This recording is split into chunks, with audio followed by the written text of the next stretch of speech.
Hi, everyone.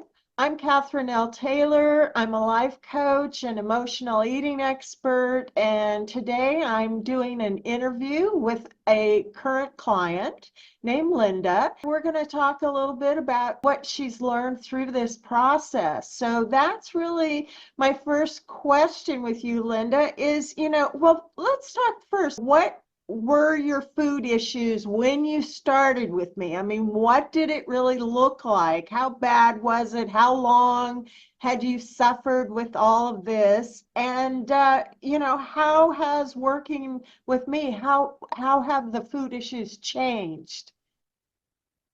Yes, Catherine. I think with my food issues, I did a lot of soothing to help my feelings. And I would come home and I would eat bags of chips.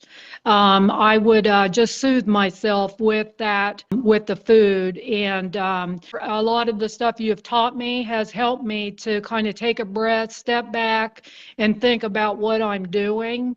Mhm. So that's really what I feel like just the soothing the food definitely was my main thing. I know one thing that say to my support group was my love affair with peanut butter is over. So that was, and when that came out, it was like, wow, here I've been having a love affair with peanut butter, forever, and it's just over. I'm not there anymore with having to struggle with it, and I think that's what's really helped me is not having that struggle with it. And so how long have you struggled with food issues? Oh, I think all my life. I think that's one of the things that you helped me with was identifying me as an empath. And identifying other people around me, what their kind of what they're like, and that taught me a great lesson on how I need to be with myself to take care of myself as an empath. It was a great lesson that you taught me on that. Yeah, and that's a big one. I know in working with you, is learning learning our sensitivities and then having the tools to protect, especially when we're empaths and sensitive. We need to learn to protect our energy, learn how to release the negative energies because we're like sponges. I'm an empath too, and we just, take all of that on. And so That's true. if you don't have tools to know what to do, I mean, yeah, you come home and you just eat a bags of chips, right?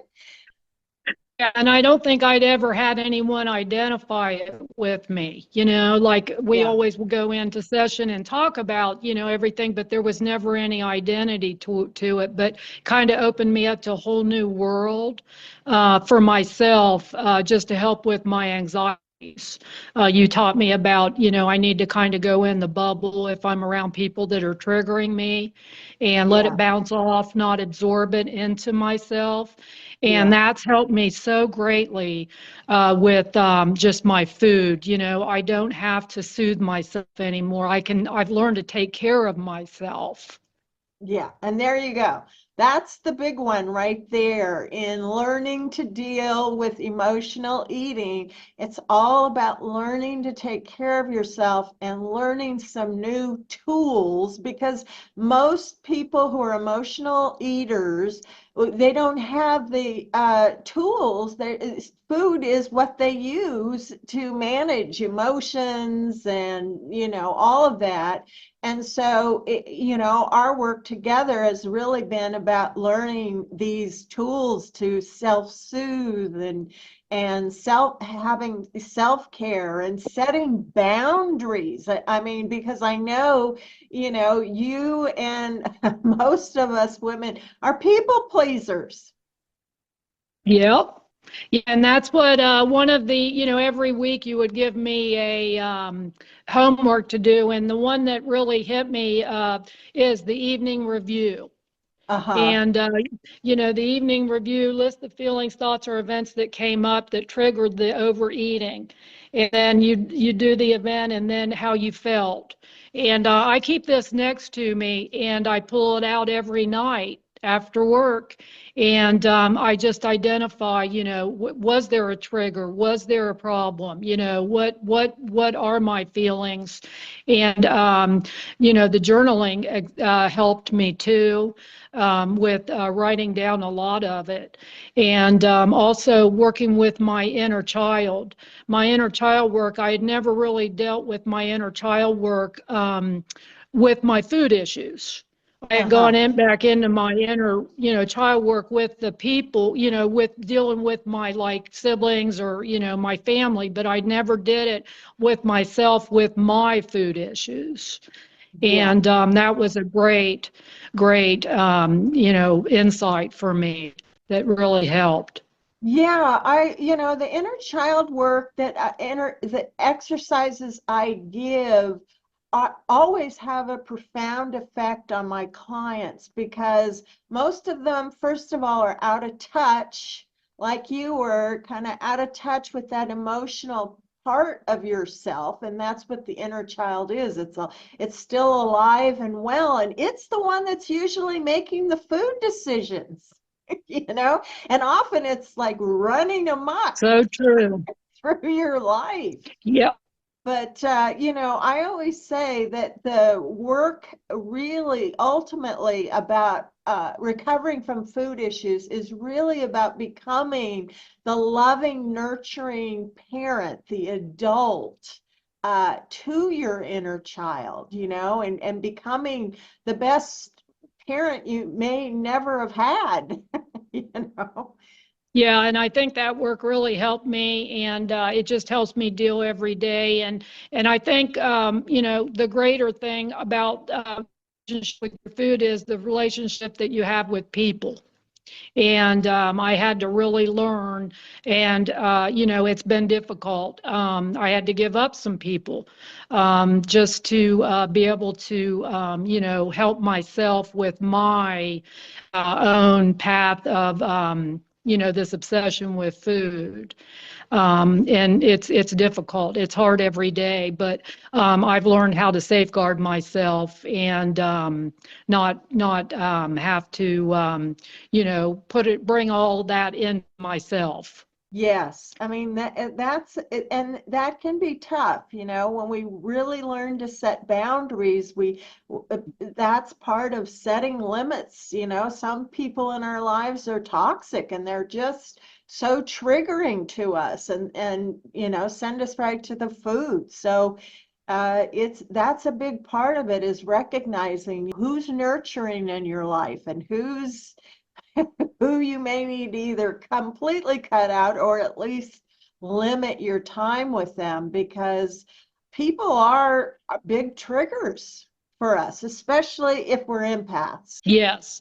And another thing, that the sabotaging, Yeah. through my time with you, you go, Linda, you're sabotaging yourself. And I'm like, what? No, I'm not. And then, you had me work on that. And the sabotage was a great learning, for me too. Yes, we tend to be big sabotagers. And this is why working with a coach is so important because left to our own devices, we sabotage and we're just unconscious about it. We can't see it. So it's so important to have another set of eyes, somebody who can say, look, this is what's really going on for you right now, and guiding you through these patches that this is why people aren't successful often. They never get through their own self-sabotage.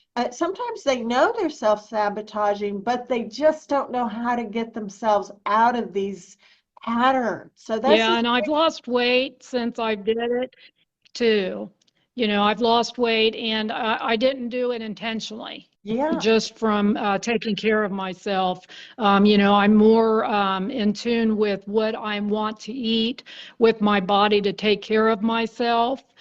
So I'm eating, the better foods, and really trying to stay in tune with my body on how I feel which I think is very important for me. If I eat pizza, I can feel it. I'm like, oh, that was just, I don't feel.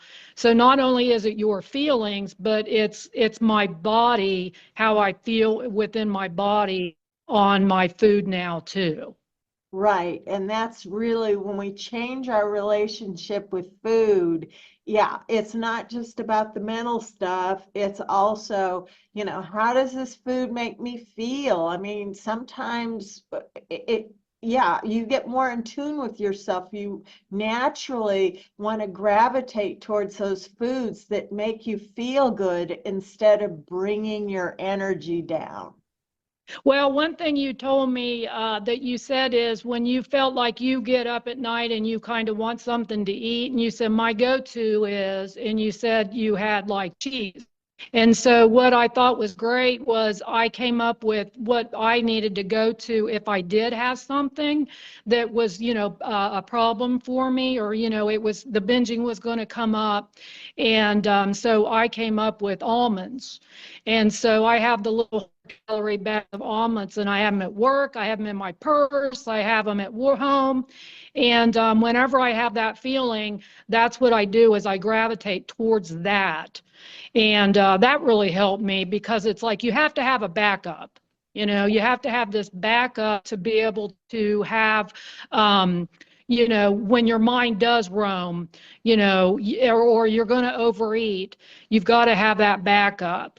And I think that really helped me on, helping me with my food because I know now I'm not scared up, and it really does. I mean, it sounds crazy, but I think if you're in the moment and you're upset and things are going wrong, or you're crazy, you're having a busy day, just to be able to know that's there for you. You don't have to reach for a whole bag of chips or that whole big thing of pizza. You can go to just that backup and do that. That's really helped me a lot. I've seen you grow so much from the time that we've worked together. You have really just blossomed in so many ways. And, that's what's so gratifying. That's why I do this work, because when I see people like you really make these changes and have these big aha moments, I mean, well, it does my heart good. And I mean, like you say, this has been a lifetime thing for you. So to Yes. see you experience so much freedom now around food is just, it's an amazing thing for me to see. And I'm so grateful that you and I have had this chance to work together. I want to ask you one more thing. How has this been different? The work that we've done, how has it been different from all the approaches that you tried in the past? Well, I think the approaches that I had in the past dealt more with just the mental aspect. Uh, Just, my other therapist, I was doing more of the mental work for the anxiety and the depression and, dealing with that. But with this, I think the work, just the relationship with the food.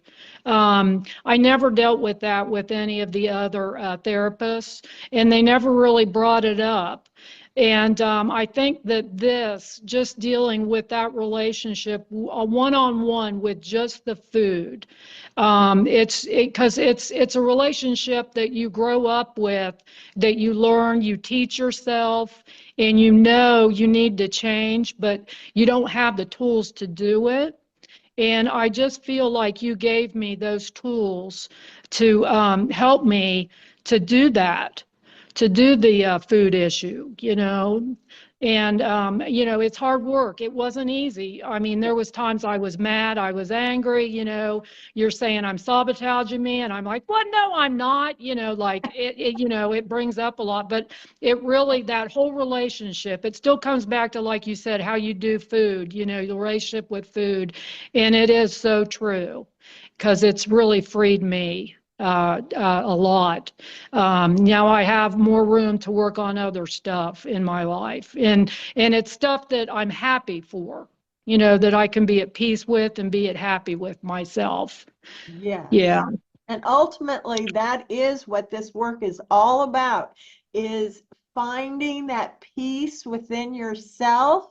Because when you're at peace with yourself, you're also at peace with food. And, and that's why my tagline is how you do food is how you do life, because it's a direct mirror of the relationship that you have with life. So, and you're just a perfect example of that. Yeah, and like I said, I've struggled all my life with it. So, just to have some peace now, Yeah. of course, I wish I would have started earlier. But, I think all things happen for a reason. So the timing happened now. And I always looked at mindful eating. That's kind of how I found you was, with the mindful eating, because I always felt diets don't work. Yeah. The minute you say, don't eat that, that's the minute you're going to eat it. So I just liked your mantra about, the mindful eating, and, that's definitely helped me. This has been so wonderful, Linda. I'm so grateful that you just wanted to take this time out and have this little interview. And I know it's going to help other people because, one of the things that people ask me, is it really possible to make peace with food? Because, people who come to me, they've often done it just like you for a lifetime, and they can't even imagine what it's like on the other side of this problem. So here you are today, you've come out onto the other side, and it's beautiful to see. And I just really thank you for that. Thank you, everyone, for watching. And thank you, Linda. You're an inspiration to a lot of people. All right. Bye-bye, everyone.